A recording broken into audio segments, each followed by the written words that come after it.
so good to see you. Good to see you too. My guest today is none other than Rachel Fenlon, who will be opening our series on September the 7th, isn't it? September the 8th. Okay. Oh, wonderful. And there are lots of people in this area who know Rachel very well because she's been involved with opera. She studied at UBC. She's well known in the vocal world of Vancouver, but perhaps not quite as well known to the people who come to the recital series concerts. So let's find out about Rachel. She comes from this part of the world. You're currently living in Germany, right? I live in Berlin. Oh, you lucky thing. You lucky, lucky thing. So tell us, you studied at UBC. I did. I studied at UBC. I did both my bachelor and master's degrees at UBC. In opera performance, studied with Nancy Hermiston, for those who know Nancy, and went through that opera program for 6 years. For 6 years. Oh, my goodness. And then at what point did you decide that you had to move on and go and live somewhere else? And how did things lead you to where you are now? Right out of UBC, I was lucky enough to get into the Vancouver Opera Young Artist Program, which sort of just gave me, amazing professional tools. As you know, it's a great kind of starting point for a singer to join an opera house. And I got to sing some great roles with the opera house at Vancouver Opera.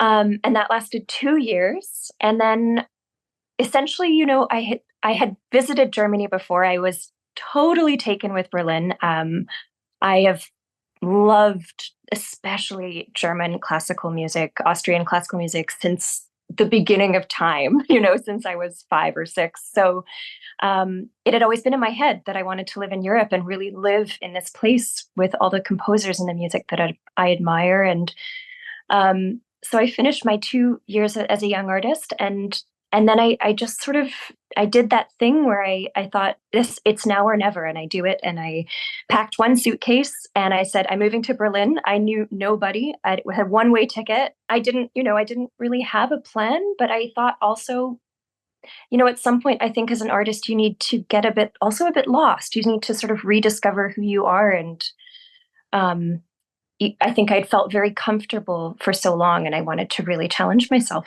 So I moved across the world. So how long did you sort of meander around Berlin before you set a path for yourself? And I want to tell you, by the way, this notion of being lost and not having a plan, I think it's the best way to live. Oh, I want to talk to you more about that. I think in life, I think you have to be open and you have to be optimistic. It's not always easy to be optimistic, but you have to be open, and then things happen. Absolutely. So tell me what you did. How did you move along? The first year was the hardest year, as you can imagine. Anyone that's in a new city and not having a community, and also not having a plan, and it being kind of deliberately so. And the thing that, like, in parallel to that, and I still have my journals. I'm a big journaler, so I still have my journals from that time. And the thing that anchored me was concerts. So I went to concerts probably 5 nights a week, maybe 6. Like, I just threw myself in. And it was like, the tickets in Europe, they're so affordable. I had this classic card. So if you're under 30, you get this classic card. You can see everything in town for €10. And I just went to everything. And I never had that volume of concerts before, ever, and operas, and all the Strauss operas, and all the concert pianists, and sitting through Pierre Laurent Aimard doing both well-tempered clavier, and just everything, just everything. And then it was sort of like an education in a way for myself.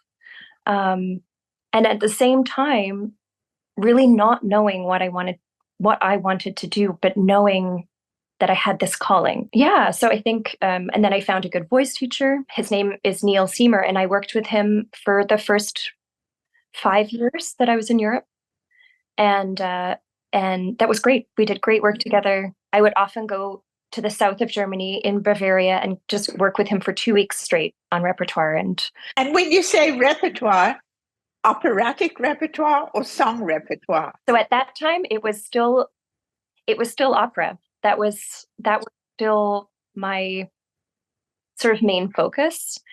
I mean, I guess it's important to say that I've always been a pianist and identified as a pianist as well. Well, this is where I was going to interrupt you and say that you haven't yet given me evidence of how you kept up your piano playing when you moved to Berlin. Did you find a place and then go and rent a piano?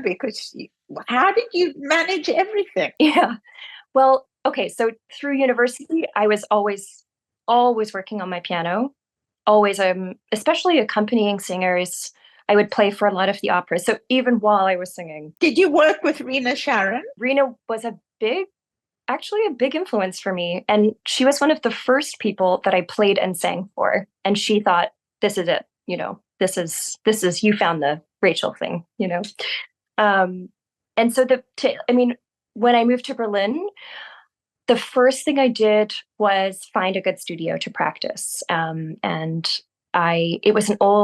It's an old piano shop, and he had these tiny rooms. And I would rent the rooms at nighttime from like 9 p.m. until 12. And I would do that. That's because that was sort of when I could have the biggest chunk of time and play then. And now, of course, I have 2 pianos in my apartment. That's incredible. So and when you were in Berlin, by then you didn't need to have any piano lessons, did you? No. And I mean, honestly, my last formal piano lessons, I feel like I'm definitely, of course, not self-taught because I have my ARCT, and I studied at the Victoria Conservatory with Mei Ling Kwok. I don't know if you know. Yes. Wonderful teacher in Victoria. And since her, I never had a proper piano teacher. And what I would do was work with people for periods of time. And for example, I coached a lot with Malcolm Martineau, with Roger Vignoles. I sort of took that route a little bit more. Worked with some conductors as well. So, yes, well, we didn't really say very much at the beginning about the fact that you are going to be performing Schubert's Winterreise, both vocally and you're accompanying yourself.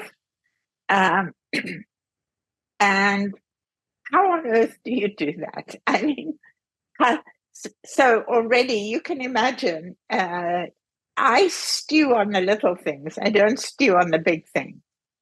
So I know that I've sort of touched on this with you before, and this isn't meant to be a production interview, but I still have to figure out where you put the piano so that it's optimum for you. A lot of that, I mean, these things, which are details, but they're also essential for the quality of the performance and for it to be actually executed. That was so trial and error because, like you said, there's no one to look at I have no contemporaries who do this. So there's no path. I can't say, okay, what did they do? Because any singer-songwriter, they're using a microphone. So that's a different. Exactly. Yes. Yeah. I feel as much as that, a singer, you are your concert hall as well. You're the space that you sing in. That those acoustics just go hand in hand. So I think a big thing for me is sort of feeling out the space. But I always try to, I think I told you, just tilt that piano to a certain degree so that my face is still, because of course you need to get the text and the emotions. Although over the years, because I've been doing this about 7 or 8 years now, I've polled lots of friends and audience members. And it's interesting that people say they don't necessarily need to see my face. It's just, they need to hear everything. Because it makes sense that you don't need, it's not that I play and sing out like this or something, I find anything that comes between the performer and the audience a distraction. And so for the last I don't know, 5 or 6 vocal recitals we've done, with the exception last season of Orlinsky, who came with Il Pomodoro. We've given up on surtitles. I mean, we send out the notes ahead of the concert and people can read them. They can print them if they want to. But another thing that's really affected, I think, the way we are presenting concerts now is that we no longer print programs. We do everything online. What that means is that we can turn the house lights down pretty low. And it's really affected the audience. The attention level of the audience is way more intense. The darkness of the room, it's interesting you say that, because I've started asking for that more and more, which is hard as a singer with text. But if the hall will allow, because it creates an ambiance, and like you said, the audience, the attention of the audience, I feel there's something about that darkness that it gives you permission also. You're not self-conscious as an audience member. You can cry. Absolutely. And the first time I experienced that was as an audience member, was 2 years ago at the Boulez Saal, and I watched Anderszewski play Bach. And he I've never seen it so dark in there, and just the piano was lit. And then I asked a couple of friends afterwards, I said, do they I've never seen a hall like that. And they said, he really asks for that.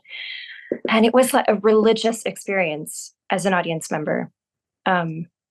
So that gave me the idea. And now, I just did some shows in Madrid and I asked specifically for that. I did a work by George Crumb, and it's very moody. And Winterreise again would be perfect for that because it's so emotionally intense. We once did Winterreise with Florian Busch in the Tellus Theatre at UBC.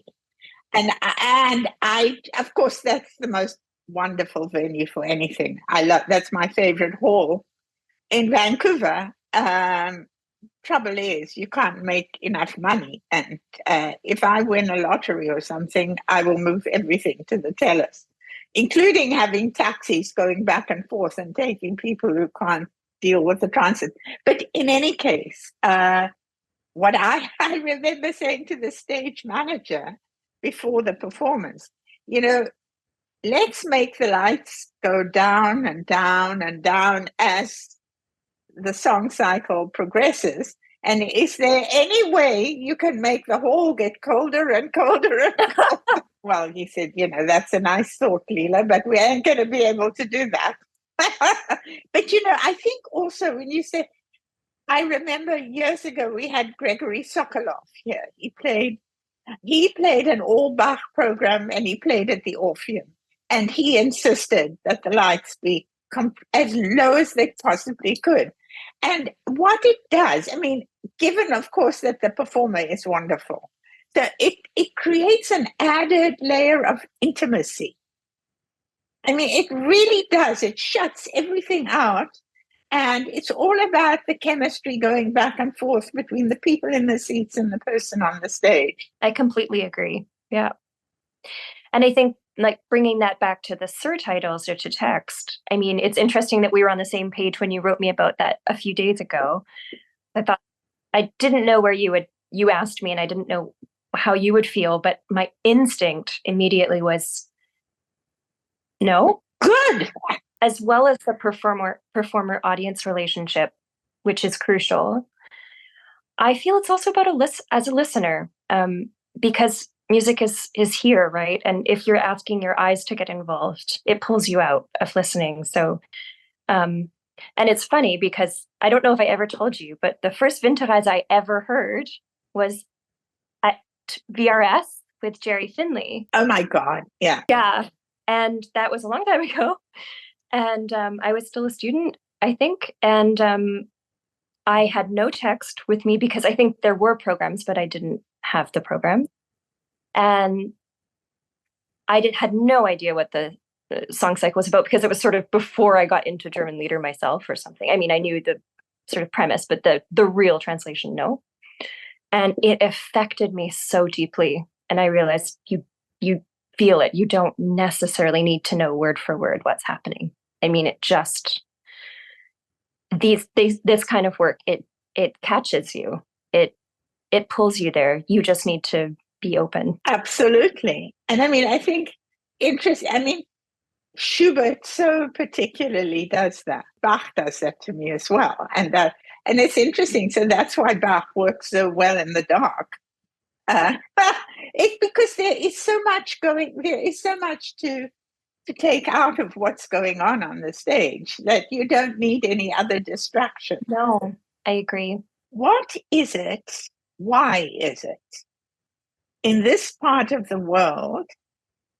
And when I say this part of the world, I'm thinking aloud whether I'm saying meaning Vancouver or meaning North America or the West Coast or whatever. Why is it so difficult to sell tickets to vocal recital? And what on earth can we do about it? You know, I mean, not only is it, and I think it's these present times now, well, in the last, say, 10 years, when we've had, say, the last time Bryn Tavel was here, Joyce DiDonato was here, we didn't sell more than 2/3 of the Orpheum. Wow. I don't want to give up on vocal recitals, but there's no way I'm going to bring famous singers anymore. I want to work with young singers because I think it's an important part of the repertoire and what we do. Absolutely. And I also think for young singers, just to add to that, I think it's also a really important part of discovering how to sing or like honing your vocal technique is in art song, because the attention it demands, the clarity of color and clarity of emotion and clarity of text it's a whole different art form for me in a way. From my experience, so over the last, like I said, I've been doing exactly what I do, which is singing and playing for eight years. And a lot of those early years, I was doing it in sort of non-traditional venues because that was where I could experiment. And a lot of those venues had different audiences. And so I feel like I had a lot of encounters with audiences who would never find this kind of music. And they were always blown away. They always wanted to come back. Yeah, so I don't know how to really answer. I do think, I mean, I'm not just saying this because I believe in what I'm doing, but I do think that shaking things up is not a bad thing. I think with art song, like, so there are some really, I saw that you had like the Manchester Collective this last year, they're amazing. And like, I think, or there's a young British, she's a soprano cellist composer. Her name is Heloise Werner. And, she performs playing the cello, singing, and she does her own stuff.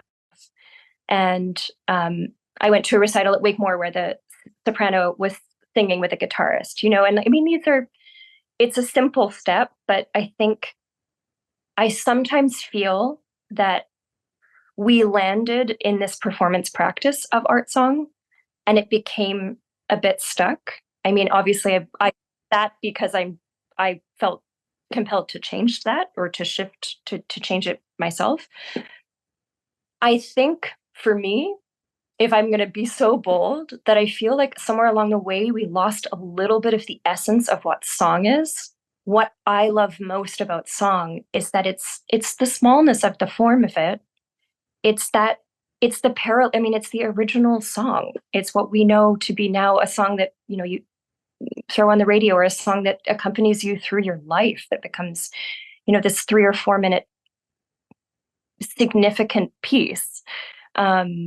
And so what I'm trying to say is I think sometimes song recitals can lack a bit of spontaneity, and that's something I love doing. I mean, with the Winterreise, you can't get so spontaneous, but you also can. but you also can, because the spontaneity for me in that piece lies in, and I've talked to people about this, is what tempo do I feel tonight? And I don't have to discuss it with my pianist ahead of time. And we don't have to craft. It's just, let's go, let's do it. Or yes. How much time do I take between things? Do I really wait in that rest bar? And because I so feel it in that moment, let's go with the silence and really wait for a second, you know? And these are, I mean, it's a small liberty, but it also feels huge. That's something I never thought about. And it's so essential to what it is you're doing. It's kind of, you know, And it also, you know, Leila, it also reminds me of Schubert. When I read the letters of his friends, do you know that Schubert himself played and sang the first 12 songs of Winterreise, right? It wasn't like the official premiere, but the first 12 he sat and sang and played, which I love imagining. And I think it's Meyerhofer writes that it was terrible. And that the only singable tune was Lindenbaum, which is the fifth. And it's true. I mean, it's so beautiful.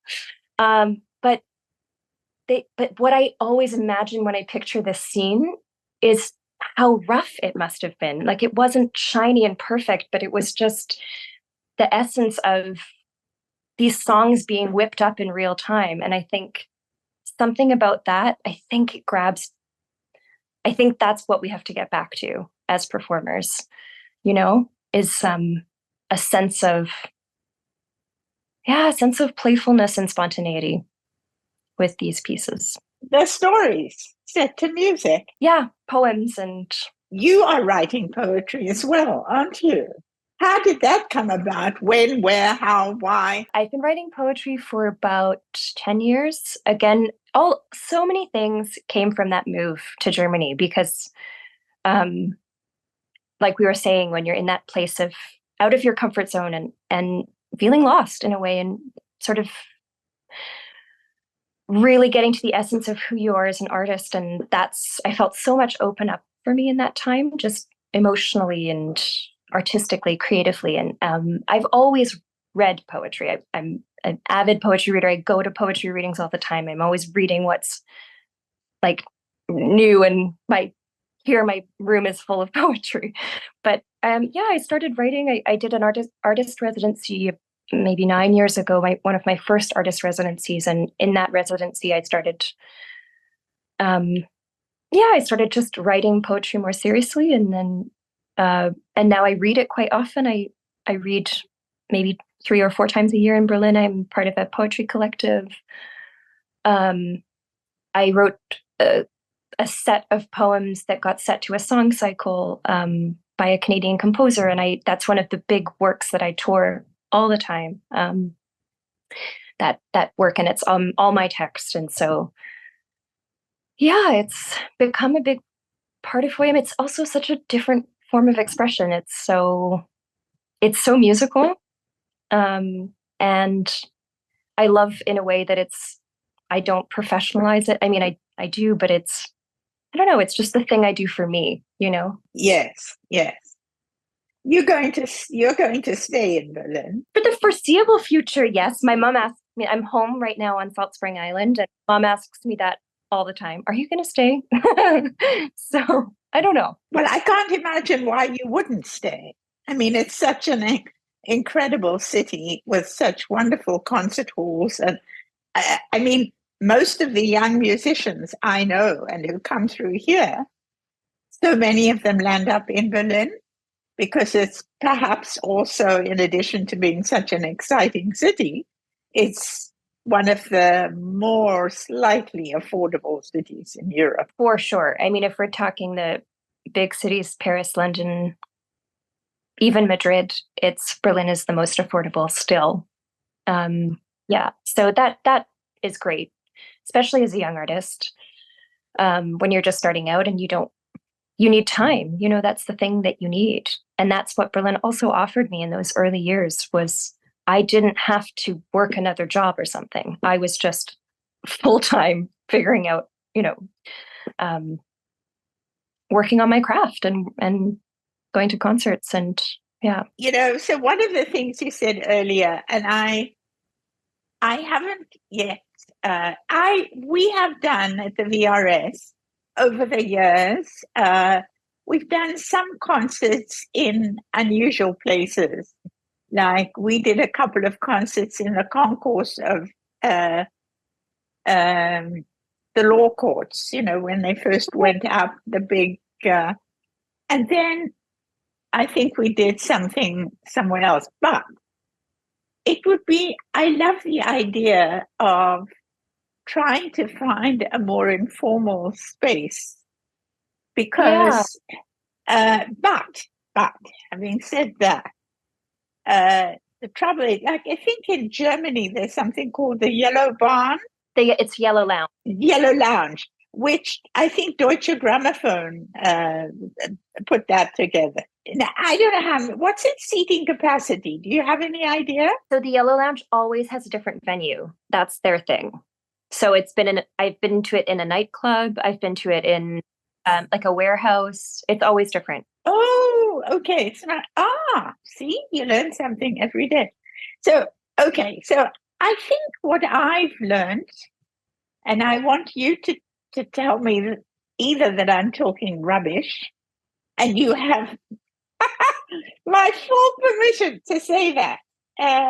I'm sure a lot of people will come and give you a hug if you do it. The first one being Sarah. But over the years, I see that, particularly I look at New York, where concerts do take place in alternate kinds of venues. And I think it's wonderful, it's neat.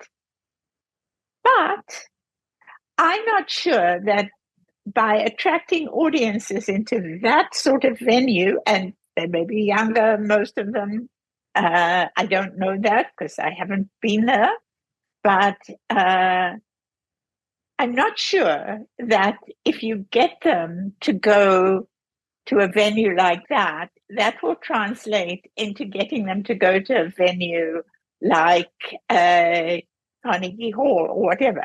And I think what I've come to realize is that it's not the music that frightens young people off. It's the audience. Because we older people my age and even younger a bit, we're very set in our ways. And if a young person comes and sits down and does this or happens to, then if you're one of these stayed audience members, you growl at them and you look at them like what's this bug that's turned up here. I think the audiences don't make young people feel comfortable. I mean, what's interesting in Berlin is that audiences are very varying in age, even at the opera house, even the Ring Cycle. I mean, maybe the Ring Cycle is the furthest exception, but let's say a Strauss or a Mozart opera, or the Berlin Phil with Mahler too, you will have a very wide age range. And I would also say what I think works well in Berlin is the informal dress code, which is super informal. I mean, it's a classic Berlin thing. You wear your white runners, you wear your runner jeans to the opera. And if you feel so inclined, you wear your fancy dress, and that's wonderful. I love getting dressed up, so it's great for me. But I have friends who go in their jeans and t-shirts, and you don't stand out either way. And I think even just on that level, so feeling you're not self-conscious just the moment you walk in, I think is great. But that is Berlin, because if you go to Paris, it's a different story. Yeah. So, but I mean, I agree with you. I would even say the audiences at the Yellow Lounge in Berlin. So this is the Deutsche Grammophon. It's sort of like it always starts at 9 p.m. the shows, or sometimes even 10 p.m. But I don't know if those audiences necessarily get tickets to go and see these artists play with the Berlin Phil, So I think you're right in that. I almost feel like it's a different entity in itself, and maybe that's okay as well. We got to get more people to your concert. Yes, we're going to work on it. Okay. We're going to work on it. And I think, did I tell you that I have my debut album coming out? Yes. So it's Winterreise as well. And the album comes out on October 11th. But I chatted with the label and we're releasing the first single on the 6th of September so that we can build some momentum around the VRS recital as well. So that's great. And the very first title track will be Der Leiermann, which is the last. Oh, yes, the last song. Heart-wrenching, simple, pure song. How long are you staying in British Columbia before you return to Germany? Well, after VRS, then I actually hit the road to, I go to Ontario for a festival, and then I go to the Salle Bourgie, where I have also a recital there in Montreal. Yeah. And then I go back over to Germany, and I go first. I'm not home for a while. I go to Portugal and to Spain and for Poor you. Yeah, I know. It's going to be a hard time. No, so it's nice because these Vancouver and the Sunshine Coast kick off the season for me, and then it's a whirlwind of a few months. Well, let's keep in touch and have a wonderful time. Thank you. And it's just so great to have a chat with you and look after yourself. And I can't wait for the 8th of September. See you then. Take care. Ciao. Bye. Bye.